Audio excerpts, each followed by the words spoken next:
There are sins Christians normalize every single day, and this video is not me acting like I'm above anybody. I'm opening the Bible and letting scripture check all of us, including me, because trust me, God has convicted me through every single one of these at some point too. You're not crazy. Watch this shift. Thanks for stopping by. Deontay, D2K Show. There's some action you guys can see. She's from the cook. We got to stay in our word, you guys. Read the Bible daily. A chapter, a scripture, something to stay connected with God and stay out this social media. I'm glad I was born in the 80s because we didn't have all this social media stuff going on. But I'm going to continue.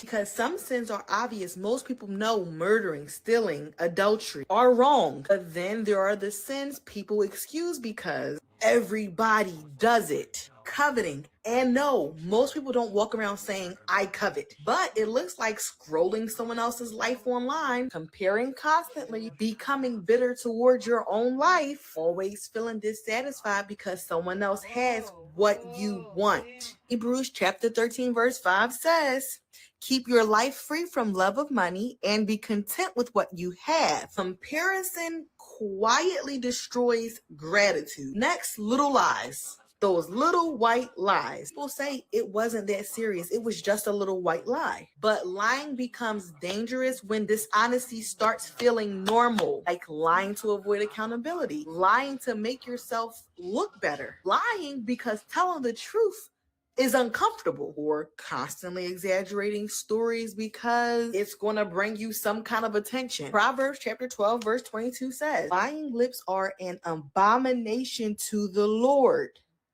Abomination. Next is harsh sarcasm and inappropriate humor, and you know what I'm talking about. Listen carefully, humor itself is not sin, but some people use joking as an excuse to tear people down, humiliate. Just like, think about it. What would Jesus do? What would Jesus say? You know, live a life like Christ. Become sinless. Nobody's perfect. We can become sinless by doing the right thing, reading the Bible and fasting. People, to mock people, talk filthy, or say cruel things that they will never say seriously. Ephesians chapter 5 verse 4 says, let there be no filthiness, nor foolish talk, nor crude joking.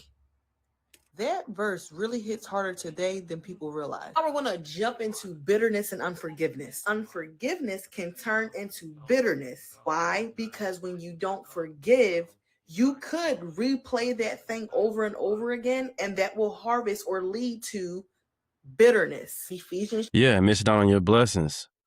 You know what I'm saying? The Bible say love your enemies. So, hey, love your enemies.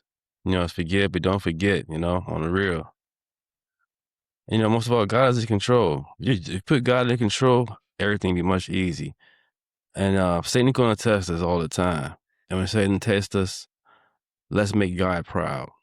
Let's make God proud that Satan testing us. Because we know at the end, we're going to come out on top. We're going to keep on rising. We're not going to fall. You know? Chapter 4 verse 31, let all bitterness and wrath and anger and clamor and slander be put away from you. Last one is it's going to be pride. Pride disguised as being real. I told y'all this one was sneaky because culture praises, nobody can tell me anything. I'm going to do me. This is just who I am. In chapter 4 verse 6, God opposes the proud but gives grace to the humble. And one of the most scariest things about sin is how quickly people can normalize what once convicted them. You can save this. God hasn't changed and his word has not changed. No, it's not. No, it has not. God has not changed. Do not mock God. The Biden administration, Obama administration, mocking God, rainbow flags, all that in the White House.